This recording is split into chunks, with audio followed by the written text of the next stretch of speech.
Yan, takot sa maglulu aray.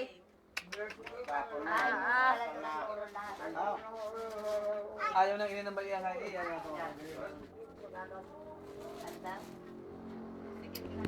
Kinini iyan, manika eh. Kinini. Oy, pag may pinamit, tingnan mo kung dadaing pa yan. Pakaya-kain mo lang pagkatapos kumain. Basta bago po, kakain ng kanin. Kakain muna. Oy, matutulas. Ay, trapo mo. Ang ina ko hindi nawawalan. Ayan ba lang sa tagal ng Ang panahon. ina hindi kaya na pangyayari. Kaya, kung saan may pinamit ka sa ina, hindi na pinawawalan. Dahil siya niresita Nakatik na doktora. rin nga yung kami si pagkawa. Hanap. Ayan ang sita ng ina. Ang ina na may pina-check up. Ang ina bago na ito si ilang check up. Titigyan pa mamaya. Ha? Mamaya kakainin mo lang ng kanin. Ano? Oo, hindi maaari ano. Ang?